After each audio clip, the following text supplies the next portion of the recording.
Ok, cette vidéo a été tournée en deux parties, c'est la seconde partie. La première partie a été tournée il y a déjà plus d'une semaine et demie et j'attendais la signature pour pouvoir la poster. Le problème, c'est que la souscription à l'assurance thaïlandaise a été refusée à cause de mon visa DTV. Ils sont venus ici, ils m'ont fait signer tous les papiers, j'ai tout donné, tout était carré. Ils attendaient juste une décision en amont de la direction et ça a été refusé tout simplement à cause du DTV. Voilà. Donc c'est un des problèmes ici. Quand vous avez un visa DTV, c'est très compliqué d'ouvrir un compte en banque en Thaïlande, un compte bancaire thaï et d'avoir une assurance thaï. Voilà, très compliqué. Cette vidéo reste valable pour les expatriés long terme, visa retraite, work permit, visa non immigrant B. Cette vidéo est pour vous. Je vous laisse avec la première partie du coup.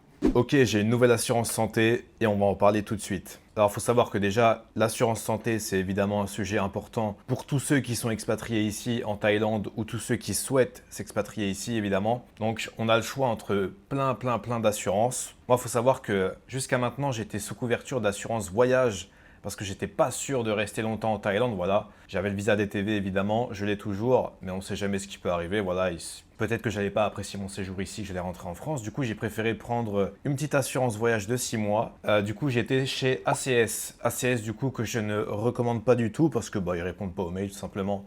Après, j'ai pas trop forcé. J'ai eu quelques cas où j'ai dû aller, où j'ai eu besoin du coup d'avoir des interventions médicales légères, hein, évidemment. Je me suis fait opérer du doigt.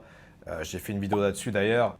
J'ai été à l'hôpital, au Bangkok Hospital aussi. Tout ça n'a évidemment pas été remboursé. Il faut savoir qu'ici, les petites consultations comme ça, en général, ce n'est pas remboursé par les assurances. Ou alors, il faut vraiment prendre toutes les options et tout, mais vous allez payer trop cher. Du coup, j'ai fait le choix de prendre une assurance expatriation. Voilà. Du coup, les assurances expatriation, c'est pour une durée plus longue. En général, c'est 1 an renouvelable. Donc j'ai commencé à me renseigner et du coup j'ai été voir les assurances françaises qui opèrent ici, comme AXA par exemple, et les prix sont totalement démesurés. Je ne souhaite pas du tout m'assurer chez eux parce que les prix ne correspondent pas du tout à mon profil. Quand on parle de 125 € par mois minimum pour une couverture qui est pas si exceptionnelle que ça pour le prix, ça ne parle pas du tout à des gens comme moi. Moi, il faut savoir que j'ai 28 ans, en bonne santé.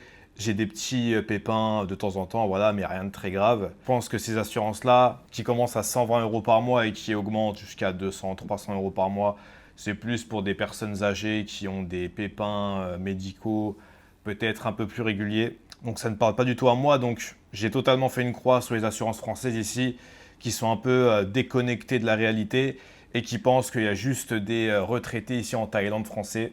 Ce n'est pas le cas. Il y a énormément de jeunes maintenant qui viennent ici s'expatrier pour entreprendre, pour faire du business en ligne comme moi, ou pour même ouvrir des business physiques, bref, faire du Airbnb, tout ça. Je vois plein de choses différentes. Donc j'ai commencé à me renseigner sur d'autres assurances et j'ai trouvé pour moi l'une, si ce n'est la meilleure assurance santé pour les expatriés ici en Thaïlande, c'est l'assurance Aya. Aya Thaïlande du coup, qui est une assurance thaï.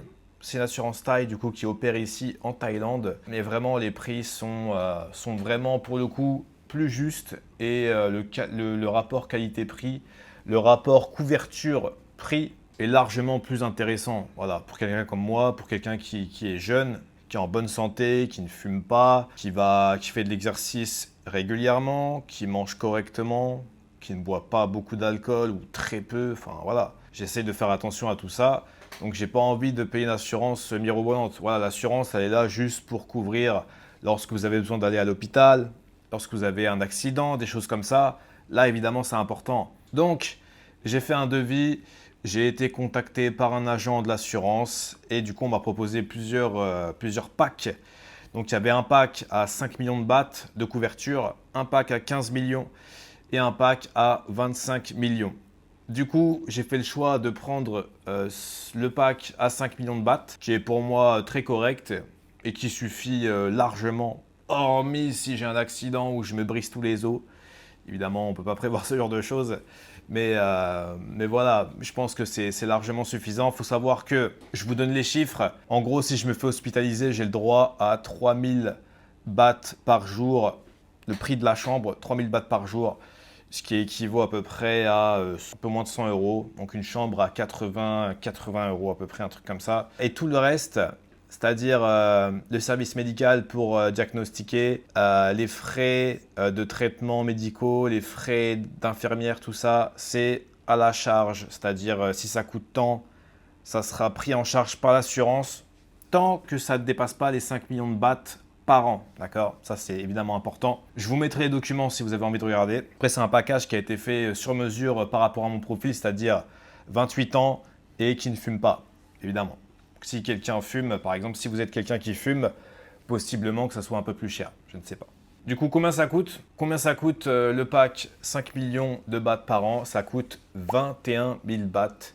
Donc 21 000 bahts, ce qui fait à peu près 600, 600 et des brouettes, hein, 660, un truc comme ça, 670, 680 bahts. Donc on va arrondir à 700, 700 euros par an, du coup, d'assurance santé. Si on divise par 12, ça fait du coup moins de 70 euros par mois. Peut-être un truc comme 65 ou bref, je n'ai pas fait le calcul. Mais en gros, voilà, entre 60 et 65 euros par mois pour la santé. Là, on parle, là évidemment, c'est largement plus intéressant que les 125 euros par mois de AXA. Vraiment, AXA qui est totalement déconnecté de la réalité je parle pour les jeunes. Hein. Il faut savoir que la couverture n'était pas si exceptionnelle que ça. Ça ne prenait pas en compte les soins dentaires, ça ne prenait pas en compte les soins, les consultations régulières, ni les congés maternité. Voilà, bon, je ne suis pas concerné, mais... Donc vraiment une assurance, je pense, pour les personnes plus âgées, pour les gens un peu plus aisés. Voilà. Donc tout le reste, tout le reste de ce pack, c'est à la charge évidemment. Vous avez quoi d'autre? Vous avez l'operating room, donc je pense que c'est la pièce où il y a les chirurgies, la médecine intraveineuse, les nutriments, bref, tout ça. Les frais du chirurgien, les frais d'anesthésiste, organes transplant, donc les transplantation d'organes, et la chirurgie par jour. Tout ça, c'est écrit as charge, donc c'est-à-dire as charge, ça veut dire quoi? Ça veut dire au prix que l'hôpital définit. Et ensuite, l'agent aussi, il faut savoir que j'ai fait le devis. Et ensuite, il y a un agent qui m'a contacté sur WhatsApp pour qu'on parle directement et qu'on échange des informations. Et c'est directement sur WhatsApp qu'il m'a proposé du coup ces différents packs. Il faut savoir que sur le site, vous allez avoir des documents, mais il n'y a pas les prix exactement.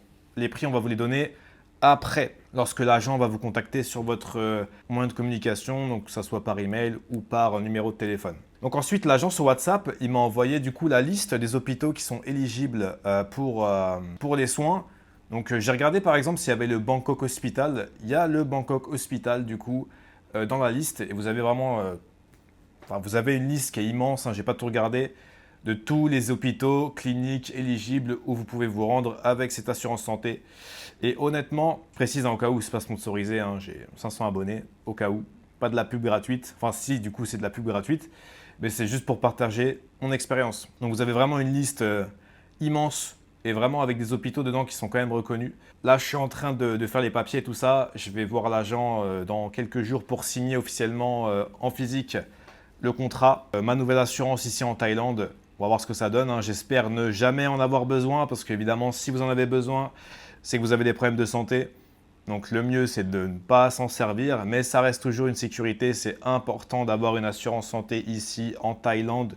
Si vous êtes expatrié ou même si vous êtes en voyage, il y a énormément de gens qui ont des problèmes, qui créent des cagnottes parce qu'ils viennent ici sans assurance. Ils se disent qu'ils ont une assurance santé sur la carte bancaire, mais en général, les plafonds ne sont pas élevés du tout. Du coup, si vous avez un grave accident de scooter, ce qui peut arriver fréquemment ici en Thaïlande malheureusement, il faut impérativement s'assurer et avoir une couverture santé. Voilà, c'est important. On ne sait jamais ce qui peut arriver. Voilà, ça reste quand même une sécurité et ça permet de mieux dormir la nuit. En France, il n'y a pas ce problème parce que vous payez la sécurité sociale via vos cotisations. Donc, si vous arrive quelque chose, vous allez juste à aller à l'hôpital et voilà, tout va être pris en charge normalement. Vous allez juste attendre 7 heures aux urgences, mais ça, c'est un autre problème. Il faut savoir que la santé ici, c'est quand même très quali pour avoir testé un hôpital et aussi un podologue du coup qui m'avait opéré pour le doigt. Franchement, ça reste très correct. Rien à dire là-dessus. Très bonne expérience. Si vous avez d'autres assurances à me conseiller, n'hésitez pas à me dire dans les commentaires. Voilà, moi je me suis renseigné sur celle-là et sur une autre aussi. Mais celle-là, pour moi, c'était vraiment le meilleur rapport qualité-prix. Il faut savoir que vous avez aussi d'autres packages que j'ai pas cités. Vous avez du coup le pack à 15 millions où c'est 30 000 bahts par an. Et vous avez du coup le dernier pack qui est à 25 millions de bahts et qui coûte 37 000 bahts par an. Donc là, vraiment, c'est le top du top. Vous allez avoir vraiment la meilleure couverture possible avec peut-être 2 meilleures chambres et tout. Parce qu'il faut savoir que du coup, le pack à 5 millions de bahts, je pense que la chambre à 90 euros, c'est une chambre qui peut être partagée et tout. Donc bon, écoutez, moi, ça ne me dérange pas si je dois partager ma chambre. Hein, j'ai pas vraiment de problème. Voilà, n'hésitez pas, si vous avez besoin, à aller voir cette assurance. Ça reste pour moi l'une des meilleures couvertures prix ici en Thaïlande. Et si vous avez d'autres assurances à conseiller, encore une fois, n'hésitez pas à me dire dans les commentaires et pourquoi vous avez choisi celle-là. Ça peut être toujours intéressant de comparer. Et s'il y a des gens chez AXA aussi, j'aimerais bien savoir. J'aimerais bien savoir si vous êtes chez AXA et du coup, et combien vous payez par mois, ça peut être intéressant. Et si vous voulez en savoir plus sur la santé en Thaïlande, j'ai sorti une vidéo du coup où je me fais opérer du doigt. N'hésitez pas à aller la voir. Moi, je vous dis à très bientôt pour une nouvelle vidéo. Ciao, ciao!